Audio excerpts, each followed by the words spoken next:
Hey, Jack. Hey Trevor, how are you? I'm doing great. Welcome back to another episode of Hey, Jack, Leadership Reflections with Jack Nalig.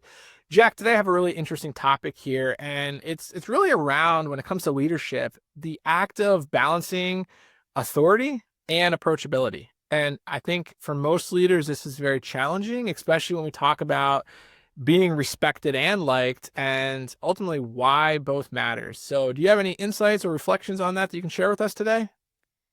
Yeah, you bet, Trevor. And in my leadership career, this one kind of hits home because I've sort of always been told I was very approachable, right? And I I got that in my head very early on in my career when I was doing that leadership stalking stuff I was talking about. A couple Previous episodes, episodes. a couple episodes ago. And I used to look at some of those leaders that were not approachable and the ones that were approachable. And it quickly hit me that I'm never going to change my approachability because I'm a leader, right? So I had it wired early that why would you try to not be approachable? Just be who you are, let people into your life and your world and, be there for everybody. So I this one always bothered me. So with the concept or the precept here being balancing authority and approachability, it suggests you might need to be a little bit less approachable, a little bit more authoritarian, right? That's what it is. And this is another one of these where I don't like the premise. I don't like the insinuation that to have good authority, you need to be less approachable. It doesn't feel right to me. And I would say that it's almost the opposite, Trevor, the more I think about it. The more approachable a leader is, I think then the more the team trusts them because they know they can communicate one-on-one with them. They know they can have genuine conversations because they're approachable. And when someone's genuine and you can trust them,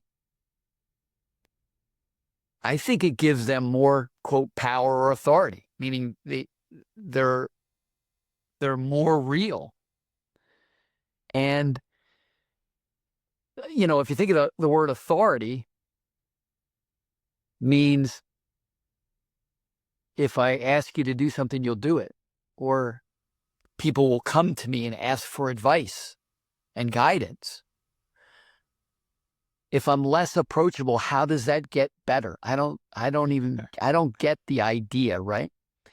So I think it's, the idea that you need to be respected as a leader, but you don't want to get that respect through your being anointed a leader. Like the fact that you're a leader, you need to respect me, right? You want to earn respect through being genuine and trusting.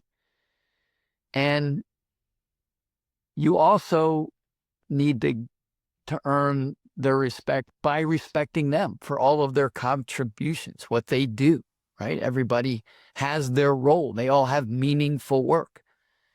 So I think it's kind of like if you respect them, they'll respect you. If you're genuine, they'll trust you. And if you do those things, if they have a high respect for you,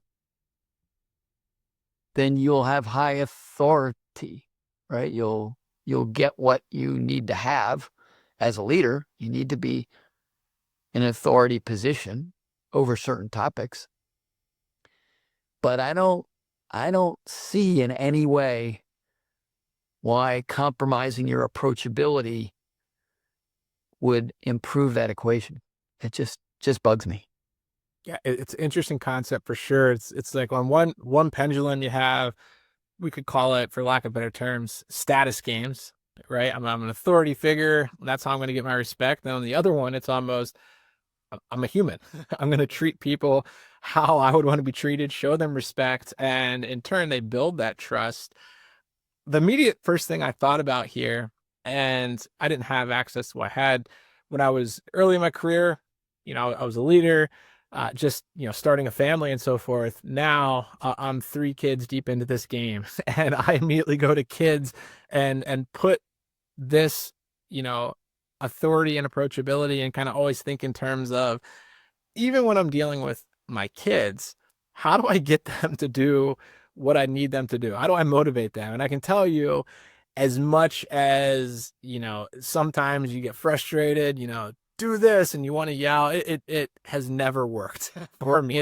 Or the I said so. That's why you need to do it. Yeah, I am the authoritarian figure. And Yeah, it does not work. And if you have, a little feisty 3-year-old like me, they'll talk back to you and give you some smart remarks. But I've found that, when I'm just a parent and I'm approachable and I'm relatable to them, and I'm not trying to play status games and authority games, it's amazing how much, they start to listen. And, I know children and high level leadership in the corporate world are not the same, but I do think there's a lot of parallels there, and a lot of, a way to think about that. I've personally always been one where I try to take more of an approachable, because again, that just seemed like common sense to me. But I have seen other leaders in corporations that do play those status games of, I'm the authority figure, that's how I'm gonna motivate and try to rally around. To me, like you said, it just never made sense. Never made sense to me. never made sense to me either. So anyway, we're on paper for saying it's a false narrative that you have to balance it. You shouldn't have to balance it. You should just be genuine and approachable, build trust and respect, and you'll have your authority. Yeah, and it really can be that simple. So awesome. That's a short episode. That's to the point. I like it. That's our thoughts on this. Appreciate the reflection, Jack. Any parting words on that? No, I think we're doing great. Take care of everybody. Go lead. Awesome. Thanks, everybody.